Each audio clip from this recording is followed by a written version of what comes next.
Good morning, peace and blessings. Well, good afternoon at this point. Peace and blessings, everybody. It's your boy Jay Taylor, Voices for the Voiceless. And I'm back with another video with some thoughts for the mind. Man, this war that we having with Iran, I don't like it. I actually despise what's going on. But as I've said in other videos, previous commentary, that even though nobody wants war, sometimes it may be unavoidable.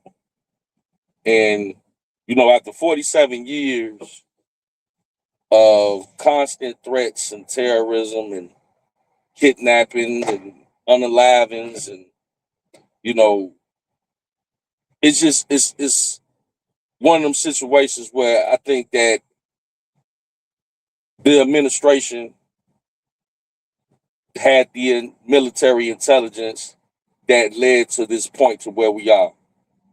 And if you notice, when they first launched the campaign to what President Trump likes to call a military campaign or a military operation, he doesn't like to use the word war, but this is a war.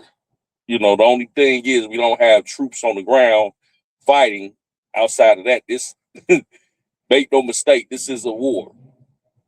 Um, But he did say from the very beginning that it will be a 4 to 6 week campaign, and to expect the loss of life on both sides of this war.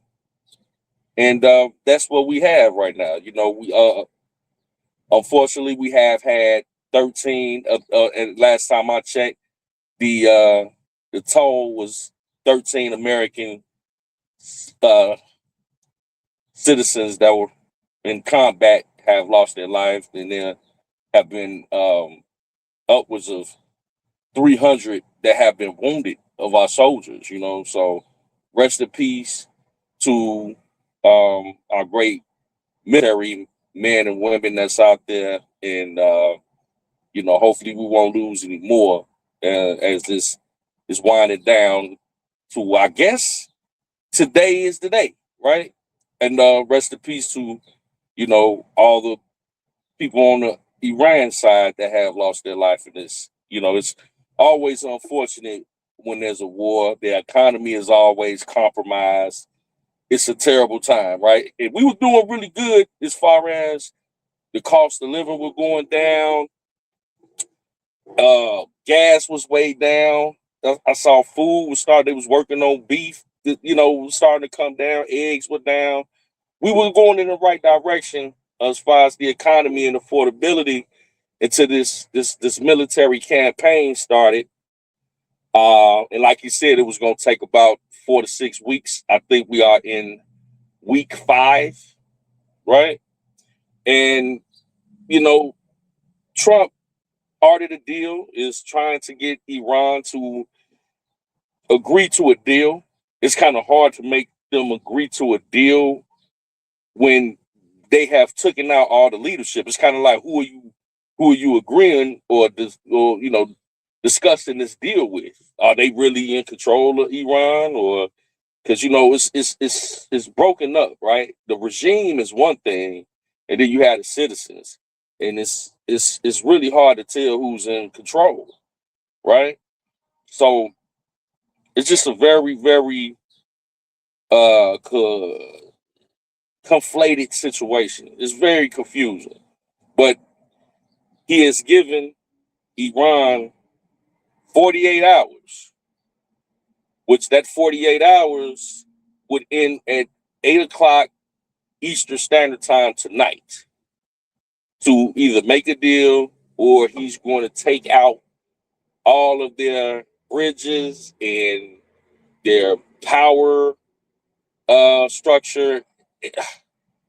Devastated, right? That would totally decimate the entire country, and a lot of people saying that's a war crime because that would, target civilians, which you're not supposed to do, right? But if the argument from Trump is, hey, if the military uses these same bridges and these power lines to, conduct terrorist attacks, we can it wouldn't fall up under that category as a war crime. So that's the debate on that. You got a lot of people calling for Trump to get, on the Democrat side, the 25th Amendment, and he had very harsh words. Um, he didn't mince words. He said, "You effing bastards, you crazy bastards."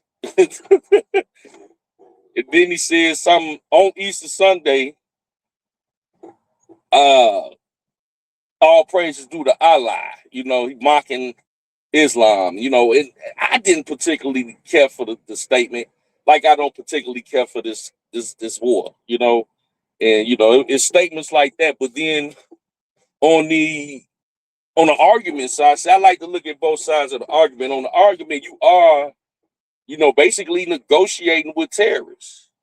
So his words are harsh, but we talking about a country that been screaming death to America for 50 years. So the language, I mean, how do you talk to these people? So that's an argument there, But nevertheless, the president of the United States using such obscenities in his speech is, it's different. And I can understand how real people, I can understand how all of this real people wrong. You know what I'm saying? But like I said, unless you're in the situation room, unless you're getting the reports from the intelligence from the military, we really don't know exactly why we took it to this level. And the military is not going to tell us everything because it's confidential, right? But the 48 hours is up. Now, we have basically taken out all of their Air Force. We have taken out their Navy. We've taken them out on in the air and in the sea. The only thing that they do have is land. They have a lot of troops on land. So that's what's keeping this from them classifying this as a quote unquote war, because we haven't had, troops on the ground, right? But an amazing, amazing military operation happened this past Friday on Good Friday. One of the fighter jets, one of our fighter jets, not Israel, this is United States fighter jets, was shot down by a missile. And in this fighter jet, there were two pilots. Both pilots ejected themselves from their seats as the fighter jet, was going down to crash. So they were on foot in Iran after being shot out the sky by a missile. Now, I don't know, well, Ron, hey, they got a lot of missiles, man. They've been hitting, like, where did they get all these missiles from, right? It's just like they have unlimited missiles. Is Russia or China funneling them missiles through the underground or something like that? Like, these people pop from up under the ground, shoot missiles, like non-stop missiles, bro. They might not got no nuclear weapons, but they got missiles. They've been hitting other countries, Qatar and Saudi Arabia, with missiles, and they even hit Israel with missiles, you know.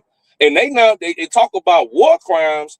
They going for civilians, everything, So yeah, I mean, we can talk about war crimes, but Iran, they ain't playing by no rules either. You know what I'm saying? So they not innocent in this. They've been hitting civilians in Israel, like it ain't nothing. But in any event, these two airmen were ejected from a plane in enemy territory. And man, As the title says,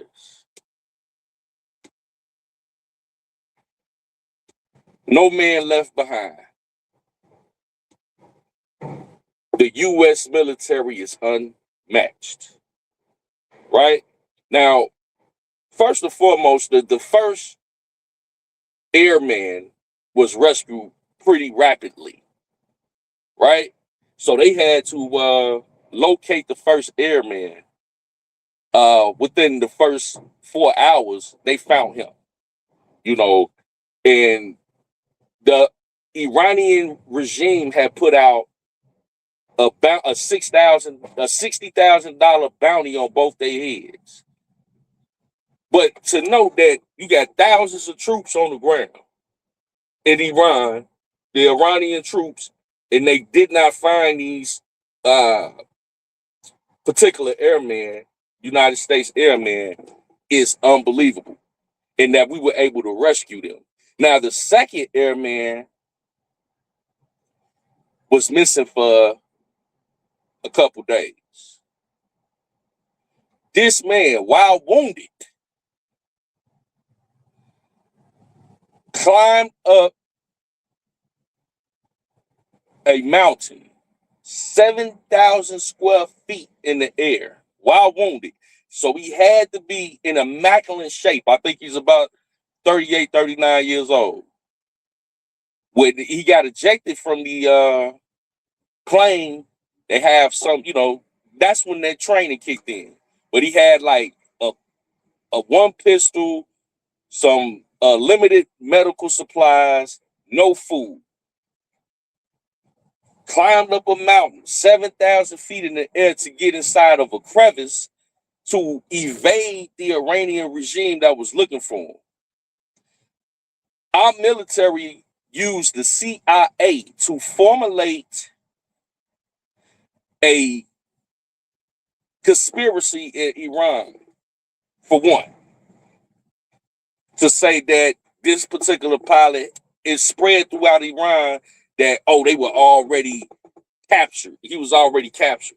So that threw a lot of people off. Then we also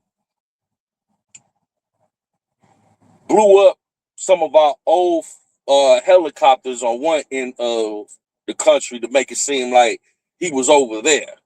So they curved the Iranian regime to think, oh, he must be. Then that stuff blowing up over there. The whole time this man is in a mountain. The United States military, anybody that got close would unleash rapid fire, gunfire at whoever got within a certain range of this mountain, because they knew where he was at, because he still had something that he could communicate with them with. See, our military is unmatched in the world. And a lot of people be like, man, we spend so much money going to Israel. We spend so much. But see, they don't understand that the money we spend on our military, these other countries don't spend that. And that's what separates us and why we are the number one superpower in the world. You understand? Because we spend that money on without our military, we would not have that power. Just think about it. On the street level, the people that have the best firepower when they are in war are the people that have the control. Wait a minute. They got SKs, they got extendos over there, man. All we got is a couple, 9mm. Hey, we ain't trying to go to war with them, right? They spend so much money on AKs and SKs. All we got is a couple handguns to get somebody up off us, right? That's what it is with the military, with the United States. We spend so much money on the best equipment. We spend so much money on the best intelligence. We spend so much money to maintain that power. That's why we can come up with strategies like this to rescue an airman. Think about Venezuela earlier this year. Or was that late last year? Well, we went in to Venezuela, disabled their military bases, swooped down in, went and captured the president and his wife, and put them on a flight back to the United States. We had a uh, a weapon called the discombobulator. When they set the discombobulator off, all the Venezuelan soldiers, it's like they insides turned inside out. They were pooping and peeing and throwing up all over themselves. They didn't even know what was going on. They ain't even had to shoot none of these people. They just let off the discombobulator. The discombobulator made them discombobulated. They on the ground shaking and pooping and peeing and can't move. One of the soldiers told the story how the discombobulate. I mean, we got some of the craziest equipment. Our United States military is unmatched. Now back to Iran. This happened on Friday. By Sunday, we done went down. We done finessed them to think that he on the other side of the country, he in this mountain, and then we had to build a air like an aircraft right there on the ground. They built a whole aircraft in a matter of an hour or two while fighting off Iranian soldiers. They building an aircraft. Not one United States soldier lost their life.